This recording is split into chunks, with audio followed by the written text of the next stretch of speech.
हाँ तो भाई राम राम। आज हम कराएंगे हिंदी। आपको पता है हिंदी काफ़ी अब एग्ज़ाम में पूछी जाने लगी है। तो सबसे पहले देखें कि हिंदी के कौन कौन से टॉपिक से कितने क्वेश्चन अब तक पूछे गए हैं। जो पिछली हरियाणा की कोई एग्ज़ाम हुई हो, या यूपी के कोई एग्ज़ाम हो, राजस्थान के कोई एग्ज़ाम हो, या सेंट्रल गवर्नमेंट के कोई एग्ज़ाम हो, तो हम देखते हैं। देखो, सर्वनाम से अभी तक 104 क्वेश्चन पूछे गए हैं। ऐसे विशेषण से 230, क्रिया से 84, अवयव से 138। ठीक है। उपसर्ग प्रत्यय से देखो भाई 290 क्वेश्चन पूछे गए हैं अब तक। पर्यायवाची 398, समास 225, संधि 219, छंद से भी क्वेश्चन पूछे गए हैं 70 क्वेश्चन, रस 78, अलंकार 224 क्वेश्चन, मुहावरे सबसे ज़्यादा क्वेश्चन पूछे गए। मुहावरे और साहित्य से 625 क्वेश्चन और मुहावरे से 548 क्वेश्चन। ठीक है भाई। हिंदी भाषा एवं बोलियों से 235 क्वेश्चन। तो हम ये देख लिया। इसके बाद अगर हम चार्ट भी देखते हैं तो देखो, ध्वनि से 189 क्वेश्चन, विराम चिन्ह से 90 क्वेश्चन, वर्तनी शुद्ध से 238 क्वेश्चन, संज्ञा से 122 क्वेश्चन, सर्वनाम से 104 क्वेश्चन। तो हिंदी काफ़ी पूछी जाने लगी है भाई। एसएससी जीडी में भी आएगी, और हरियाणा के, राजस्थान के, उत्तर प्रदेश के, डीएसएसबी के जो भी पेपर हैं सब में हिंदी पूछी जाने लगी है। तो आप बने रहिए, आपको हिंदी पूरी कंप्लीट कवर कराएंगे, थ्योरी भी और ऑब्जेक्टिव टाइप भी। क्रिया के 84 क्वेश्चन पूछे गए हैं। देखो 516 क्वेश्चन पूछे गए हैं लिंग, वचन, काल और वाच्य। 381 क्वेश्चन देशज विदेशज से। ठीक है। और ये देखो सबसे ज़्यादा 887 क्वेश्चन पूछे गए हैं। किससे पूछे गए हैं भाई? वाक्य रचना। ऐसे ही मुहावरे, लोकोक्तियाँ पूछी गई है 548। हिंदी भाषा साहित्य से देखो 625 क्वेश्चन। ये सारे क्वेश्चन पूछे गए हैं। तो आज हमारा सबसे पहला जो टॉपिक है वो है ध्वनि एवं ध्वनि। ठीक है। पहला है वर्ण, वर्णमाला, परिभाषा एवं भेद। अब देखो, भाषा की सबसे छोटी इकाई को क्या कहते हैं? अब देखो, ये हाई कोर्ट में भी आया है, वीडियो एग्जाम में भी आया है, यूपीएसआई में भी आया है, यूपी कांस्टेबल में आया है। ठीक है। भाषा की सबसे छोटी इकाई को क्या कहते हैं? भाषा की सबसे छोटी इकाई को कहते हैं वर्ण। ठीक है। वर्ण को दो भागों में बांटा गया है, स्वर और व्यंजन। हिंदी में वर्णमाला में कुल जो वर्ण है वे 52 है, जिसमें स्वरों की संख्या 11 और व्यंजन की संख्या 41 होती है। ठीक है। क्वेश्चन नंबर 2, भाषा की सार्थक लघुत्तम इकाई किसे माना जाता है? अब ये देखो, केवीएस में आया हुआ है, DSSB में, यूपीएससी मंडी परिषद में। भाषा की सार्थक लघुत्तम इकाई किसे कहते हैं? तो भाषा की सार्थक लघुत्तम इकाई कहते हैं शब्द को। शब्द को माना जाता है। उच्चारण की दृष्टि से भाषा की लघुत्तम इकाई ध्वनि है। ध्वनियों के मेल से शब्द बनते हैं, लेकिन शब्द बनने के लिए इन्हें सार्थक या अर्थबोधक की क्षमता से युक्त होना चाहिए। ठीक है। भाषा की मूल इकाई क्या है? भाषा की मूल इकाई है भाई ध्वनि। ध्वनि भाषा की सबसे छोटी और मूल इकाई है। भाषा की सार्थक इकाई वाक्य है। सबसे छोटी आए तो ध्वनि है, सार्थक पूछे तो वाक्य है। वाक्य से छोटी उपवाक्य, उपवाक्य से छोटी पदबंध, पदबंध से छोटी पद, और पद से छोटी इकाई है अक्षर, अक्षर से छोटी इकाई है ध्वनि। ठीक है। देखते क्वेश्चन नंबर 4, वर्णों के कितने भेद हैं? तो बचपन से आप पढ़ते आ रहे हो, वर्णों के 2 भेद है, स्वर और व्यंजन। स्वर कितने होते हैं? 11, व्यंजन 33। हिंदी भाषा की कुल कितनी वर्ण लिपियाँ हैं? ये हाई कोर्ट में पूछा गया है 2016 में, जेईई की परीक्षा में पूछा गया है। तो हिंदी भाषा की कुल वर्ण लिपियाँ कितनी है? कितनी है भाई? 52 है। इसमें 11 स्वर है। ठीक है।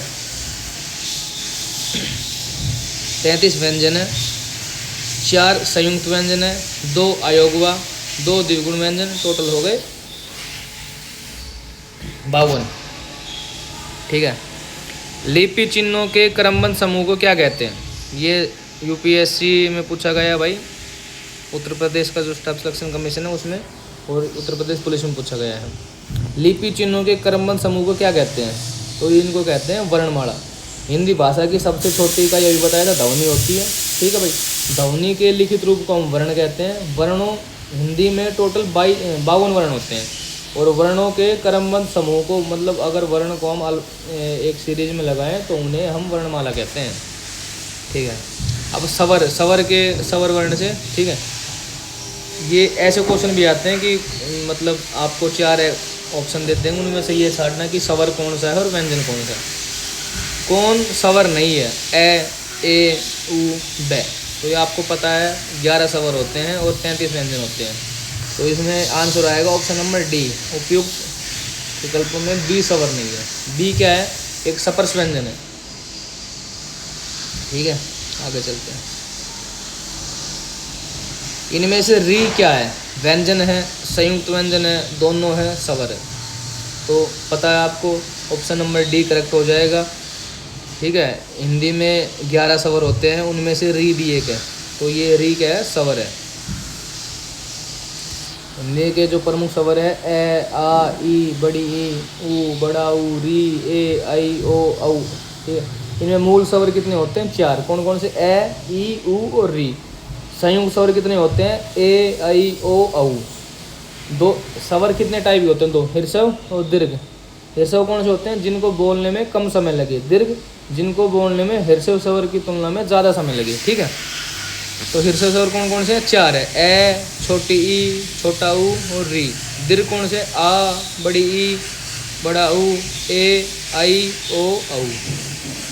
ठीक है, इनमें से किस शब्द में री की मात्रा का उपयोग हुआ है? बताओ। वृष्टि, रिपु, क्रिया, वर्षा। पता है आपको? वृष्टि। ठीक है,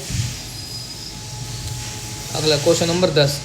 जिनका उच्चारण स्वतंत्र रूप से होता है और जो व्यंजन के उच्चारण में सहायक होते हैं उसे क्या कहते हैं? आपने पता होगा, स्वर का काम होता है व्यंजन के उच्चारण में सहायता प्रदान करना। ठीक है भाई, तो ऑप्शन नंबर बी करेक्ट हो जाएगा। स्वरों की संख्या कितनी होती है? अब देखो, यूपीएसआई में भी आया है, यूपीएससी में भी आया है। तो स्वरों की संख्या 11 होती है। व्यंजन की कितनी होती है? 33। स्वरों का उच्चारण कैसे होता है? व्यंजनों की सहायता से होता है, अनुस्वार की सहायता से होता है, अनुनासिक की सहायता से होता है, बिना किसी सहायता के। तो स्वरों को किसी सहायता की जरूरत नहीं होती। ऑप्शन नंबर डी करेक्ट हो जाएगा। स्वर किसका भेद है? स्वर वर्ण का भेद है। ठीक है, वर्ण के कितने भेद होते हैं? 2, स्वर और व्यंजन। व्यंजन स्वर क्या होते हैं? जिनके उच्चारण में किसी की सहायता की जरूरत ना पड़े। और व्यंजन कहते हैं जो स्वरों की सहायता से बोले जाए उसे व्यंजन कहते हैं। ठीक है,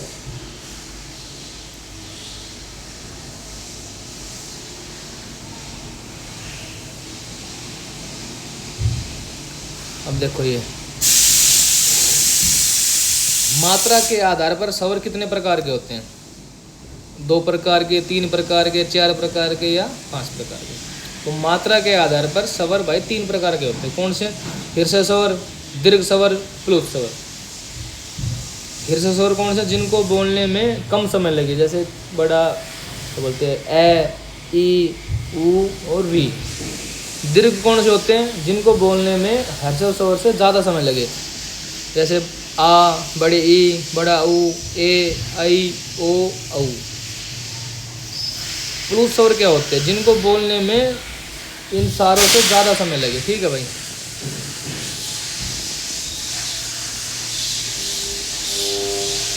देखो, ह्रस्व, दीर्घ और प्लुत किसके प्रकार है? अभी बताया था स्वर के प्रकार है। ऑप्शन नंबर सी करेक्ट हो जाएगा।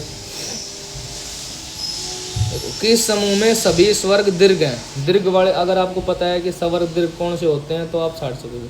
ऑप्शन नंबर ए देखो, बड़ी ई, ए, आई, ओ, औ। यही लग रहा है ना? तो ऑप्शन क्वेश्चन नंबर 16 का ऑप्शन नंबर ए करेक्ट हो जाएगा। हिंदी भाषा में ह्रस्व स्वर की संख्या कितनी है? बताओ भाई कितनी है?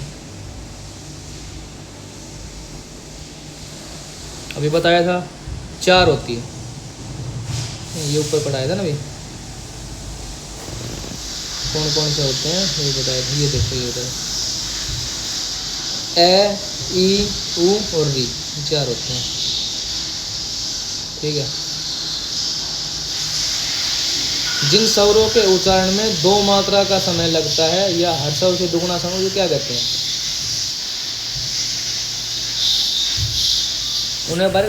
उन्हें कहते हैं दीर्घ स्वर। लेकिन दीर्घ यहाँ पर ऑप्शन में नहीं है। ऑप्शन ए प्लुत नहीं कहते। ऑप्शन सी मूल स्वर नहीं बोलते। ऑप्शन डी लघु स्वर नहीं बोलते। ऑप्शन बी गुरु स्वर। तो दीर्घ स्वर को गुरु स्वर ही बोलते हैं। ठीक है भाई, तो ऑप्शन नंबर बी करेक्ट हो जाएगा। इनमें से कौन सा दीर्घ स्वर है? देखो भाई, ऑप्शन ए आ, ऑप्शन सी ए, ऑप्शन बी ऊ, ऑप्शन डी ओ। तो ऑप्शन नंबर ए हो जाएगा। ठीक है,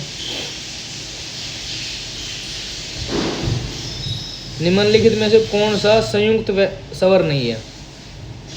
ए ओ, ए आई ओ। तो देखो भाई, संयुक्त स्वर कौन सा नहीं है? ऑप्शन नंबर सी ऊ नहीं है। क्यों नहीं है? क्योंकि यह एक दीर्घ स्वर है। जैसे देखो, शीर्ष स्वर कौन कौन से? ए ई ऊ और री। दीर्घ स्वर आ, बड़ी ई, बड़ा ऊ। संयुक्त स्वर क्या है? ए आई ओ औ। ठीक है, तो ये कौन सा है? संयुक्त स्वर नहीं है। संयुक्त स्वर ये सारे हैं, ए भी है, आई भी है, ओ भी है, भाई ये ऊ नहीं है। ऊ क्या है? दीर्घ स्वर है। ठीक है, किस स्वर के उच्चारण में दीर्घ स्वर से भी अधिक समय लगता है? तो ये बताया था प्लुत स्वर। ठीक है, प्लुत स्वर कौन सा है? प्लुत स्वर होते क्या हैं? प्लुत स्वर होते हैं जिनको बोलने में दीर्घ स्वर से भी ज्यादा समय लगता है, उनको बोलते हैं प्लुत स्वर। होते क्या हैं? ऑप्शन नंबर बी ओम, ओम हो जाएगा। ठीक है,